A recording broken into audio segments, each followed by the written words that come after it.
Estamos nos tornando zumbis.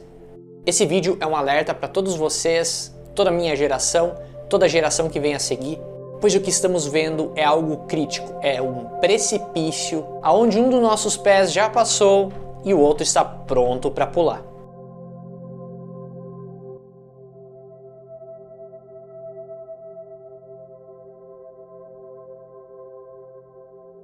Temos muito que aprender, por isso, inscreva-se no canal, deixe seu joinha, isso é muito importante para que esse canal vá adiante e chegue a mais pessoas, principalmente mensagens como essa. Esperamos que as pessoas se conscientizem sobre esse vídeo e levem ela adiante, é só o que eu posso pedir.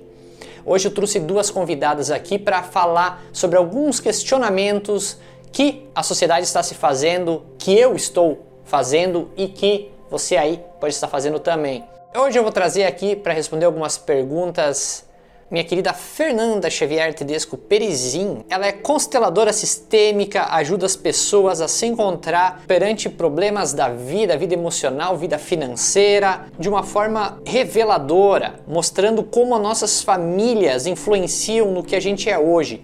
E é sobre isso que ela também vai falar hoje. Além dela, claro, eu trouxe a Juliana Xavier Tedesco Perac, irmã da Fer. Ela é instrutora de yoga, ela faz terapia em ginecologia natural, além de vários outros trabalhos que ambas as irmãs fazem no Prana. Para vocês entrarem em contato com a Fer ou com a Julie, aqui embaixo na descrição desse vídeo, para mais informações, para consultas online e presenciais, só acessar aqui embaixo a descrição desse vídeo e bora para as perguntas que estão bem interessantes.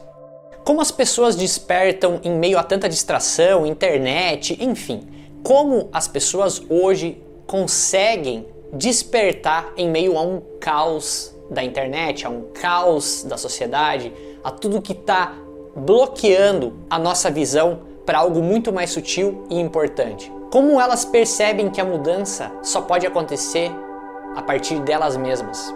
Sempre penso sobre esse despertar como algo que não tem um dia, uma hora, um momento. Talvez ele é feito de uma experiência, né? O despertar de cada um, ele acontece quando a gente fica sufocado da gente mesmo. Foi assim que aconteceu comigo, né? O meu despertar para olhar para esse mundo, para tentar de alguma forma sair da marcha. E quando eu falo tentar, é porque às vezes é possível e outras vezes não é, né? E quando tu percebe, saiu da marcha e aí tu entra em outra marcha. Mas existe um momento em que a gente se sente sufocado pelo nosso personagem. E quando fala no início da questão sobre o ser, nós vamos nos confundindo e nos apegando com o ter, né? É um desafio para a gente falar sobre o ser e não sobre o ter. Ah, eu tenho um diploma, então eu sou médico, eu sou terapeuta, né? Então a gente se apega a este rótulo e não percebe que a gente apenas está nessa experiência, né? Porque tudo aquilo que eu sou, eu não posso deixar de ser. Aquilo que eu tenho, eu posso deixar de ter. Então, talvez esse despertar, ele dependa mais do limite de cada um, né? Da experiência de cada um, porque alguns vão ter esse mais cedo, outros mais tarde. E outros talvez nem terão. Eu acho que quando a gente consegue perceber que chega num limite onde eu mesma me sufoco e a minha companhia ela já não é mais agradável para mim, talvez aí seja o grande gatilho da transformação. Tivemos um salto monstruoso na violência doméstica, as mulheres estão sofrendo caladas enquanto muitos abusadores mostram o seu lado mais monstruoso, mostrando que estamos aflorando para uma violência dramática, em uma época ainda mais dramática com guerras ao redor do mundo e que as pessoas parecem ter aflorado o pior de si. Isso pode ser explicado pela linguagem sistêmica familiar, isso vem de lá de trás, vem do pai, vem do avô, esse tipo de violência, como ela aflora. Quando a gente fala na constelação familiar, no pensamento sistêmico, a gente acessa um lugar que chama campos morfogenéticos. Então não tem nada que aconteça fora que não exista dentro. Estamos todos interligados. Assim como aumentou a violência doméstica, diminuiu a violência em festas. Então, na verdade, talvez só tenha mudado o lugar onde ela acontece, não a violência em si. Então, não tem nenhum fator externo, independente de guerras, pandemias, o que for, que vai tirar de nós aquilo que nós não temos para dar. Tudo que acontece fora manifesta e traz para a consciência algo que já existia. Ninguém tira de nós algo que a gente não tenha para dar. E sistemicamente, nós vamos trazendo de geração em geração, né? Tudo vai se manifestando, não só a violência, como saúde, comportamentos, a forma de ver o mundo, a ótica, né? Os filtros que nós temos sobre o mundo. Então, claro, a violência doméstica ela vai acontecer em famílias onde isso está no inconsciente familiar, vai se manifestar. Ah, meus pais tiveram um casamento onde houve agressão física, meu vovô agredia meu pai. Então, a tendência que isso se repita no meu sistema é muito grande. Até que um descendente decida se liberar e fazer diferente, dizer, de mim não passa, da minha geração para frente será diferente. Porque é muito tendencioso para nós seguirmos um padrão, né? Freud chamou isso de punção de vida e punção de morte. O Hellinger, dentro do pensamento sistêmico, chamou de boa e má consciência. Para nós, seres humanos, a tendência é repetir o padrão do sistema. Então, se meu papai foi agressivo, se minha mamãe apanhou, a minha boa consciência seria manter este padrão psíquico. Enquanto fazer diferente, eu teria que fazer um movimento de esforço para poder fazer diferente e me manter na má consciência. A gente vive num mundo de ansiolíticos, não vou falar nada, eu também tenho que usar, e estamos se dopando de medicamentos, de químicas em nosso corpo, sabendo que nós carregamos dentro de nós mesmos as ferramentas certas para despertar desse mundo caótico. Não que ele vá sumir, mas que a gente vai poder lidar com ele de forma muito mais evoluída. Como podemos colocar isso em uso?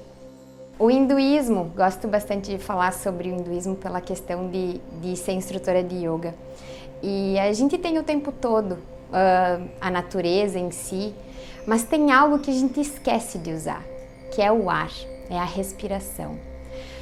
Parar, simplesmente contar quantas vezes tu consegue respirar, contar quanto tu consegue inflar o teu corpo na inspiração, reter o ar, expirar, fazer 5 vezes por dia.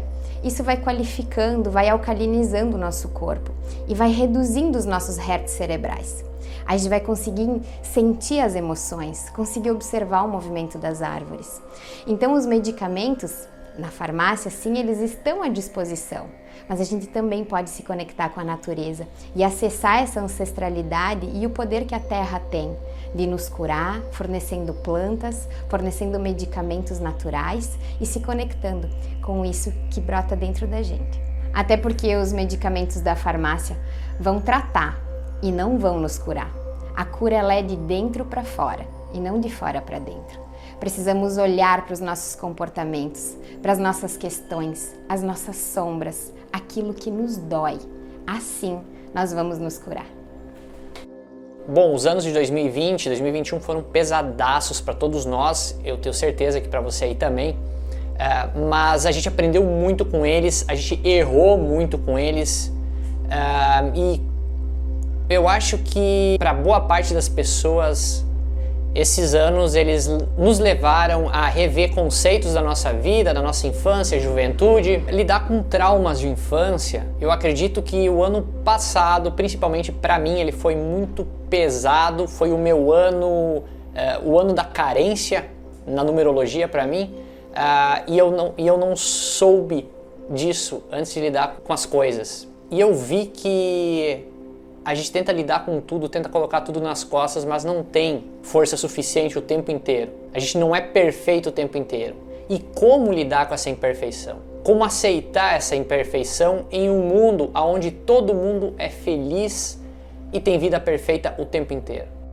É excelente essa pergunta e essa colocação, porque dentro do pensamento sistêmico e do legado que o Hellinger deixou, ele disse que perfeitos são os mortos, porque tudo que está vivo muda.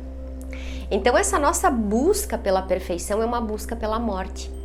Então, quando a gente pensa que no momento em que a gente nasce, no momento em que a gente desembarca aqui na Terra, no momento em que a gente chega nessa experiência humana, a gente já caminha para a morte.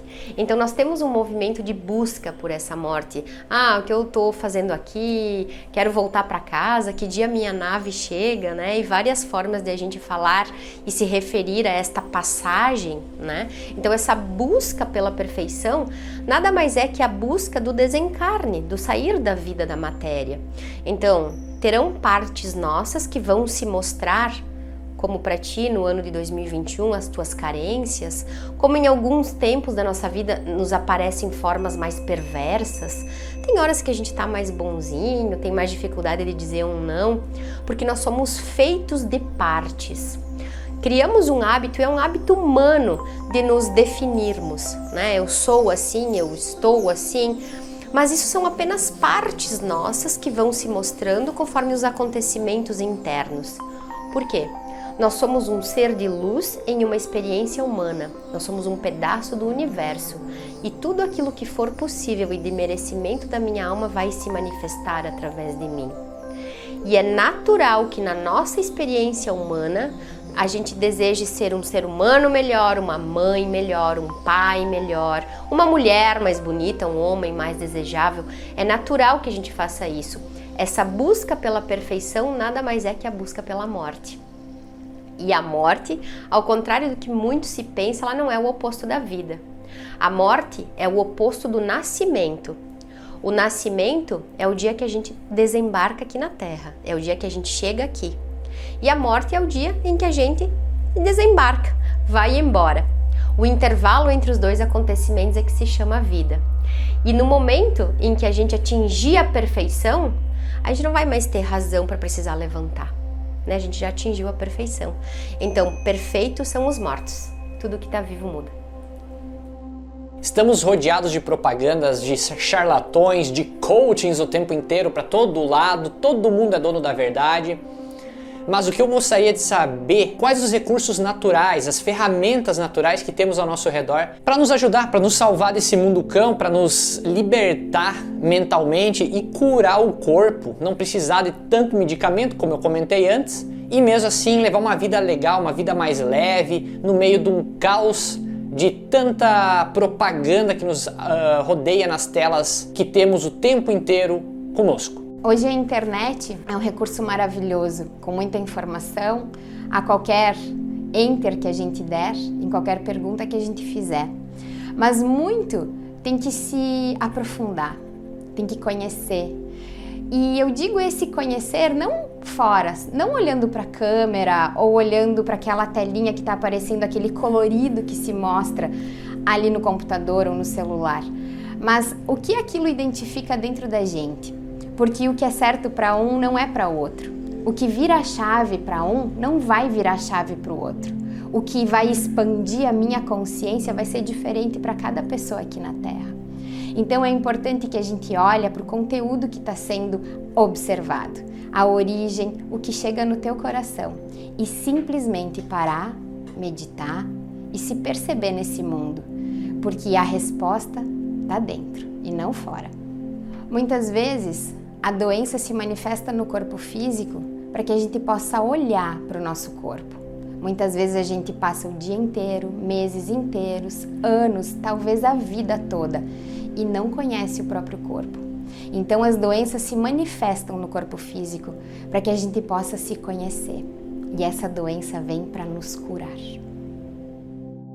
A doença acontece antes, fora do corpo físico. Existem experiências que foram feitas com potes de arroz ou às vezes com plantas, também tem vários vídeos na internet, onde palavras, pensamentos, energias foram colocadas nessa planta, nesse determinado arroz, e esse arroz foi apodrecendo. Em contrapartida, no outro potinho do arroz ou a outra planta, foi falado palavras de amor, contado histórias gostosas, com amor, com carinho. E de repente, nesse mesmo tempo, se olha para esses dois potes ou para essas duas plantas. E as duas estão em formatos bem diferentes. Uma podre e morta, enquanto a outra ainda está muito viva. Pronto, o arroz prontinho para comer. Por que eu trago essa experiência para vocês? E que vocês podem até fazer em casa e depois falar pro Tom como é que foi essa experiência. Porque essa é a forma com que a gente vê a materialização das doenças. Os nossos pensamentos, as nossas emoções, elas estão aqui fora. Elas estão rodeando o nosso corpo físico e trabalhando junto com as nossas células.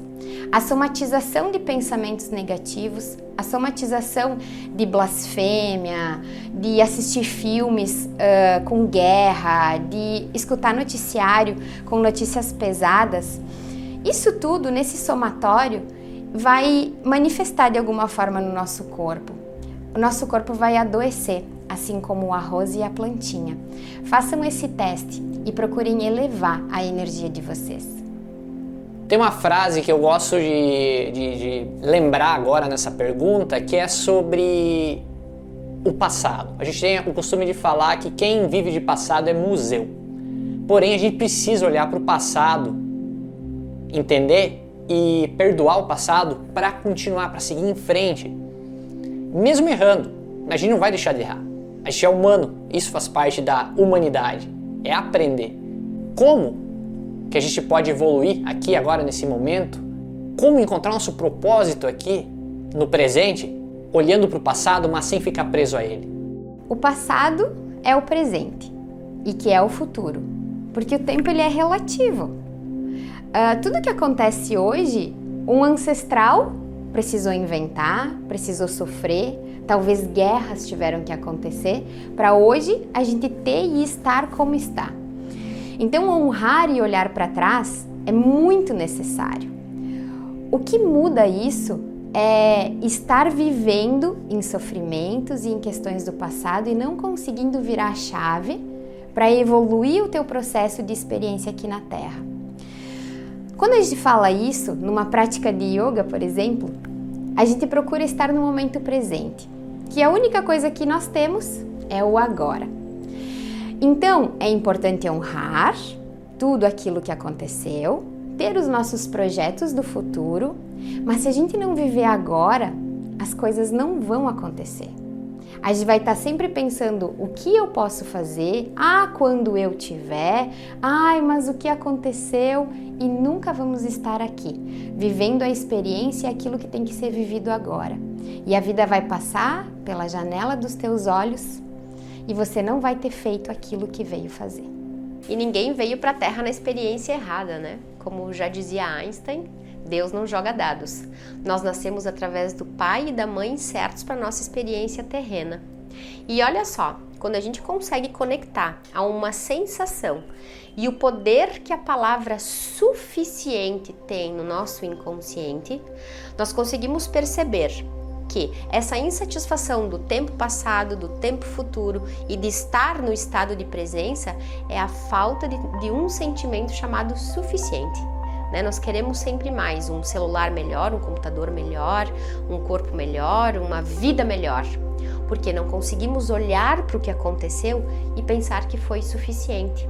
Nosso ego ainda está perdido naquilo que não aconteceu, naquilo que nós estamos ainda cobrando dos pais, cobrando da história, a infância que eu não tive, o brinquedo que eu não ganhei, como se aquilo que tivesse acontecido não fosse suficiente.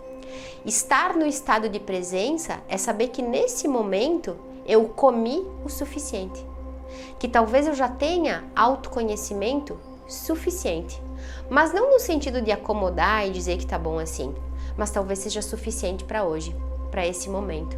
Talvez a minha infância tenha sido suficiente, talvez a minha mãe e o meu pai, do jeito que foram, eles foram suficientes para a minha experiência. Então que possamos todos nós, do nosso jeito, trazer para o coração um sentimento de foi suficiente. Se você gostou desse vídeo, deixe seu joinha, compartilhe, isso é muito importante para nós e claro, não deixe de conferir aqui embaixo na descrição desse vídeo os links para conhecer o trabalho das meninas lá no Prana, é sensacional. Muito obrigado Fer, Julie por participar desse vídeo e para trazer uma luz no fim do túnel para muitas pessoas que ainda estão perdidas com todo este caos mundial que nos cerca e nos faz muitas vezes ficar cego diante de tanta coisa boa que também tem ao nosso redor. Então, se você gostou, compartilhe, leve adiante, isso é muito importante. Não deixe de conferir aqui embaixo nas nossas redes sociais, grupo no Telegram, o nosso Apoia-se, você pode apoiar o canal e fazer com que ele continue produzindo esse tipo de conteúdo. Muito obrigado, até o próximo vídeo, valeu!